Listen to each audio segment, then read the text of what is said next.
ಮೋದಿಯನ್ನ ಮತ್ತೆ ಟ್ರೋಲ್ ಮಾಡೋದಕ್ಕೆ ಮುಂದಾದ್ರ ಭಾಗವತ್ ಅವರು. ಜನರ ಮುಂದೆ ಮೋದಿಯವರು ಮತ್ತೆ ಮಂಗ ಆಗೋದಕ್ಕೆ ಸಿದ್ಧ ಆಗ್ತಾ ಇದ್ದಾರಾ? ಇರಾನ್ ಇಸ್ರೇಲ್ ಯುದ್ಧವನ್ನ ನಿಲ್ಲಿಸ್ತಾರಾ ಮೋದಿಯವರು? ನಮಸ್ಕಾರ, ADINA.comಗೆ ಸ್ವಾಗತ. ನಾನು ಸಪನಾ. ಇರಾನ್, ಇಸ್ರೇಲ್, ಅಮೆರಿಕ ನಡುವಿನ ಯುದ್ಧ ಮಧ್ಯಪ್ರಾಚ್ಯವನ್ನ ಉದ್ವಿಗ್ನ ಪರಿಸ್ಥಿತಿಗೆ ತಳ್ಳಿದೆ. ಜಾಗತಿಕ ಇಂಧನ ಮಾರುಕಟ್ಟೆಯ ಮೇಲೆ ಗಂಭೀರ ಪರಿಣಾಮ ಬೀರಿದೆ. ತೈಲದ ಸ್ವಾರ್ಥದಾಸೆಗೆ ಫೆಬ್ರವರಿ 28ರಂದು ಇರಾನ್ ಮೇಲೆ ದಾಳಿಯನ್ನು ನಡೆಸಿದ ಅಮೆರಿಕದ ಅಧ್ಯಕ್ಷ ಟ್ರಂಪ್ ಅವರು ಇರಾನ್ ಕೊಡ್ತಾ ಇರೋ ಠಕ್ಕರ್ಗೆ ಸುಸ್ತಾಗ್ಬಿಟ್ಟಿದ್ದಾರೆ. ತೈಲ ಬಿಕ್ಕಟ್ಟು ಭಾರತದ ಮೇಲೆಯೂ ಕೂಡ ಪರಿಣಾಮವನ್ನ ಬೀರಿದ್ದು ಜನರು ಗ್ಯಾಸ್ ಇಲ್ಲದೆ ಪರಿತಪಿಸ್ತಾ ಇದ್ದಾರೆ. ಪರಿಸ್ಥಿತಿ ಹೀಗಿರುವಾಗ ಯುದ್ಧ ನಿಂತರೆ ಸಾಕು, ಅದನ್ನು ನಿಲ್ಲಿಸಿದ್ದು ಮೋದಿನೇ ಅಂತ ಮೈಲೇಜ್ ಅನ್ನ ತೆಗೆದುಕೊಳ್ಳೋದಕ್ಕೆ ಈ ಅಂಧ ಭಕ್ತರು, ಈ ಬಿಜೆಪಿ ನಾಯಕರು ತುದಿಗಾಲ್ ಮೇಲೆ ನಿಂತಿದ್ದಾರೆ.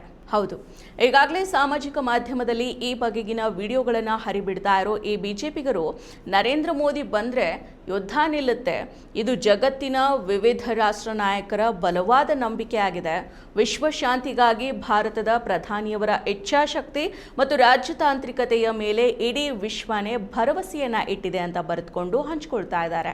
ಮೋದಿ ಒಂದೇ ಒಂದು ಕಾಲ್ ಮಾಡಿದ್ರೆ ಸಾಕು, ಈ ಯುದ್ಧನೇ ನಿಂತು ಹೋಗುತ್ತೆ.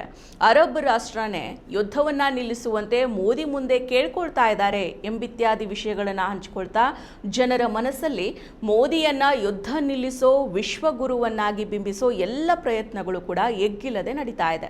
ಈ ನಡುವೆ RSS ಮುಖ್ಯಸ್ಥ ಮೋಹನ್ ಭಾಗವತ್ ಹೇಳಿಕೆಯೊಂದನ್ನು ಕೊಟ್ಟಿದ್ದಾರೆ.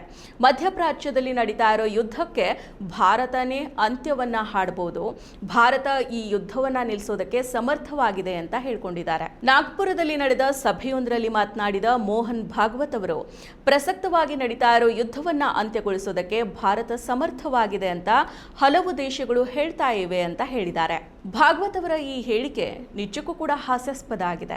ಯಾಕಂದ್ರೆ ಇರಾನ್, ಇಸ್ರೇಲ್, ಅಮೆರಿಕ ಯುದ್ಧ ಜಾಗತಿಕವಾಗಿ ತೈಲ ಮಾರುಕಟ್ಟೆಯಲ್ಲಿ ಬಿಕ್ಕಟ್ಟನ್ನ ತಂದಿದೆ. ತೈಲ ಮಾರುಕಟ್ಟೆ ಅಸ್ತವ್ಯಸ್ತ ಆಗಿದೆ. ಅದರಲ್ಲಿನೂ LPG ಸಮಸ್ಯೆ ದೇಶದಲ್ಲಿ ಹೇಡತೀರವಾಗಿದೆ. ಗ್ಯಾಸ್ಗಾಗಿ ದಿನಗಟ್ಟಲೆ LPG ಏಜೆನ್ಸಿ ಮುಂದೆ ಜನರು ಸಾಲುಗಟ್ಟಿ ನಿಲ್ತಾ ಇದ್ದಾರೆ. ಪರಿಸ್ಥಿತಿ ಹೀಗಿದ್ರೂ ಕೂಡ ಮೋದಿಯವರು ಟ್ರಂಪ್ ಮಾತು ಮೀರಿ ಮುಂದುವರಿತಾ ಇಲ್ಲ. ಟ್ರಂಪ್ ಹೇಳಿದ್ದಕ್ಕೆಲ್ಲ ಮೋದಿಯವರು ತಲೆ ಆಡಿಸ್ತಾ ಇದ್ದಾರೆ. ಸ್ವತಃ ಅಮೆರಿಕದ ಹಣಕಾಸು ಸಚಿವ ಸ್ಕಾಟ್ ಬೆಸೆಂಟ್ ಭಾರತವನ್ನ ಅಪಹಾಸ್ಯ ಮಾಡಿದ್ರು. ಭಾರತೀಯರು ಒಳ್ಳೆಯ ನಟರು, ರಷ್ಯಾದಿಂದ ತೈಲ ಖರೀದಿಯನ್ನ ನಿಲ್ಲಿಸಿ ಅಂತ ಹೇಳಿದ್ವಿ, ನಿಲ್ಲಿಸಿದ್ರು. ಈಗ ಖರೀದಿಯನ್ನ ಮಾಡಿ ಅಂತ ಹೇಳಿದ್ವಿ, ಖರೀದಿ ಮಾಡ್ತಾ ಇದ್ದಾರೆ ಅಂತ ಹೇಳಿದ್ರು. ಭಾರತದ ವಹಿವಾಟನ್ನ ಟ್ರಂಪ್ ನಿರ್ಧಾರ ಮಾಡ್ತಾ ಇರೋದು ಮೋದಿ ಸರ್ಕಾರವನ್ನ ಜಾಗತಿಕ ಮಟ್ಟದಲ್ಲಿ ಅಪಹಾಸ್ಯಕ್ಕೀಡು ಮಾಡಿದೆ. ಭಾರತದ ಸಂಕಷ್ಟದ ಸಮಯದಲ್ಲಿಯೂ ರಷ್ಯಾದಿಂದ ತೈಲ ಖರೀದಿ ಮಾಡೋದಕ್ಕೆ ಟ್ರಂಪ್ ಅನುಮತಿ ಬೇಕಾಗಿದೆ ಮೋದಿಯವರಿಗೆ.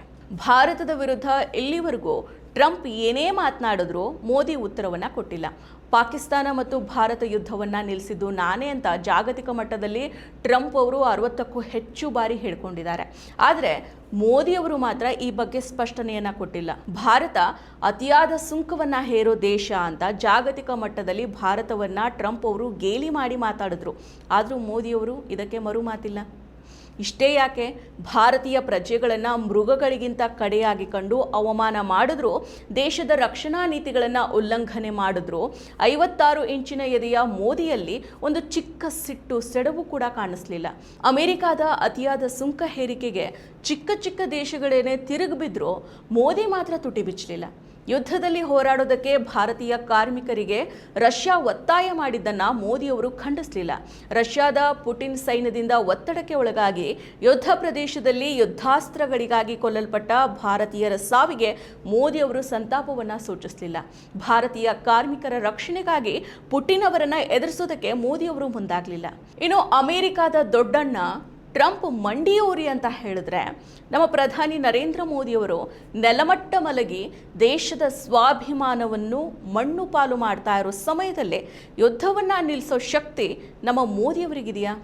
India is motherland, Israel is fatherland ಅಂತ ಹೇಳೋ ಮೋದಿಯವರು ದುಷ್ಟ ಇಸ್ರೇಲ್ ಜೊತೆಗೆ ಸೇರ್ಕೊಂಡಿದ್ದಾರೆ. ಹಲವು ವರ್ಷಗಳ ಸ್ನೇಹಿತ, ವ್ಯಾಪಾರ ಸ್ನೇಹಿ ಇರಾನ್ಗೆ ಸಪೋರ್ಟ್ ಮಾಡದೇ ಇರೋ ಮೋದಿಯವರ ಮಾತನ್ನ ಯಾರು ಕೇಳ್ತಾರೆ? ಕಳೆದ ವರ್ಷ ರಷ್ಯಾ ಉಕ್ರೇನ್ ಯುದ್ಧವನ್ನ ಮೋದಿಯವರು ನಿಲ್ಲಿಸಿದ್ರು ಅಂತ ಸಿಕ್ಕಾಪಟ್ಟೆ ಪ್ರಚಾರ ಮಾಡಲಾಗಿತ್ತು. ನರೇಂದ್ರ ಮೋದಿಯವರ ಅಧಿಕೃತ ಯೂಟ್ಯೂಬ್ ಚಾನೆಲ್ನಲ್ಲಿ ಪೋಸ್ಟ್ ಅನ್ನ ಮಾಡಿದ ಪ್ರಚಾರದ ವಿಡಿಯೋ ಸಾಮಾಜಿಕ ಮಾಧ್ಯಮದಲ್ಲಿ ಭಾರಿ ಟ್ರೋಲ್ಗೆ ಒಳಗಾಗಿತ್ತು. ಈ ಜಾಹೀರಾತು ವಿಡಿಯೋದಲ್ಲಿ ಯುವತಿಯೊಬ್ಬಳು ತನ್ನ ಹೆತ್ತವರನ್ನ ತಪ್ಪಿಕೊಂಡು ಪ್ರಧಾನಿ ನರೇಂದ್ರ ಮೋದಿ ಯುದ್ಧವನ್ನ ನಿಲ್ಲಿಸಿದ್ರು ಪಪ್ಪ ಅಂತ ಹೇಳ್ತಾರೆ. ಜೆ.ಪಿ. ನಡ್ಡಾ ಅವರು 22,500 ವಿದ್ಯಾರ್ಥಿಗಳನ್ನು ಉಕ್ರೇನ್ನಿಂದ ಭಾರತಕ್ಕೆ ಕರೆತರೋದಕ್ಕೆ ಪ್ರಧಾನಿ ನರೇಂದ್ರ ಮೋದಿ ರಷ್ಯಾ ಉಕ್ರೇನ್ ಯುದ್ಧವನ್ನು ನಿಲ್ಲಿಸಿದ್ರು ಅಂತ ಹೇಳಿದರು. ಆದರೆ ಇದು ಸಂಪೂರ್ಣ ಸುಳ್ಳು, ಹಸಿ ಸುಳ್ಳು. ವಿದೇಶಾಂಗ ವ್ಯವಹಾರಗಳ ಸಚಿವಾಲಯದ ವಕ್ತಾರ ಆರಿಂದಮ್ ಬಾಗ್ಚಿ ಉಕ್ರೇನ್ ಮತ್ತು ರಷ್ಯಾ ನಡುವಿನ ಯುದ್ಧವನ್ನು ಭಾರತ ನಿಲ್ಲಿಸ್ತು ಅನ್ನೋ ಹೇಳಿಕೆಯನ್ನು ಅವರು ತಳ್ಳಹಾಕಿದ್ದಾರೆ. ಈ ಎಲ್ಲ ಪ್ರತಿಪಾದನೆಗಳು ಸಂಪೂರ್ಣ ಸುಳ್ಳು ಅಂತ ಅವರು ಹೇಳಿದರು. ವಿಡಿಯೋದ ಪ್ರತಿಪಾದನೆ ಸುಳ್ಳು ಅಂತ ಹಲವಾರು ನೆಟ್ಟಿಗರು ಮೇಮ್ಗಳನ್ನು ಮಾಡಿ ಕೇಂದ್ರ ಸರ್ಕಾರವನ್ನು ಟ್ರೋಲ್ ಮಾಡಿದ ಘಟನೆ ಕೂಡ ಈ ಹಿಂದೆ ನಡೆದಿತ್ತು. ಇದು ಹಸಿ ಸುಳ್ಳು. ಎಲ್ಲೋ ನಡೀತಾ ಇರೋ ಘಟನೆಯನ್ನ ಸಹಾಯ ಕೂಡ ಮಾಡದೆ ತನ್ನ ಬಂಡವಾಳಕ್ಕೆ ಬಳಸ್ಕೊಳ್ತಾ ಇರೋದನ್ನ ಮೋದಿ ಸರ್ಕಾರ ಚೆನ್ನಾಗಿನೇ ಕಲ್ತುಬಿಟ್ಟಿದೆ ಜನರ ಬ್ರೈನ್ ವಾಶ್ ಮಾಡೋದಕ್ಕೆ.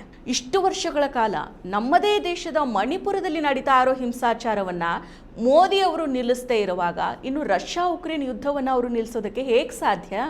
ದೇಶದಲ್ಲಿ ಧರ್ಮದ ವಿಷಬೀಜವನ್ನ ಬಿತ್ತೋದು ಕಡಿಮೆ ಮಾಡದೇ ಇರೋ ನೀವು ಅದು ಹೇಗೆ ಬೇರೆ ದೇಶದಲ್ಲಿ ಶಾಂತಿ ನೆಲೆಸುವಂತೆ ಮಾಡೋದಕ್ಕೆ ಸಾಧ್ಯ ಆಗುತ್ತೆ? ಮೋದಿಯವರು ಯುದ್ಧ ನಿಲ್ಲಿಸೋ ಮಾತು ಮುಂದಕ್ಕಿರಲಿ, ಅದಕ್ಕೂ ಮುಂಚೆ ಹಾರ್ಮುಜ್ ಜಲಸಂಧಿಯಲ್ಲಿ ಸಿಲುಕಿರೋ ನಮ್ಮ ಭಾರತದ ಹಡಗುಗಳನ್ನು ಮೋದಿಯವರು ಮೊದಲು ಭಾರತಕ್ಕೆ ವಾಪಸ್ ತರಬೇಕಾಗಿದೆ. ಅದನ್ನು ತರಿಸಿ ನೀವು ಏನು ಅನ್ನೋದನ್ನು ಪ್ರೂವ್ ಮಾಡಿ. ಮತ್ತಷ್ಟು ವಿಶೇಷ ವಿಡಿಯೋಗಳನ್ನು ನೋಡಲು ಮತ್ತು ಹೊಸ ವಿಡಿಯೋಗಳ ಬಗ್ಗೆ ತಿಳಿಯಲು EDina.com ಯೂಟ್ಯೂಬ್ ಚಾನೆಲ್ ಸಬ್ಸ್ಕ್ರೈಬ್ ಮಾಡಿ ಮತ್ತು ಬೆಲ್ ಐಕಾನ್ ಕ್ಲಿಕ್ ಮಾಡಿ.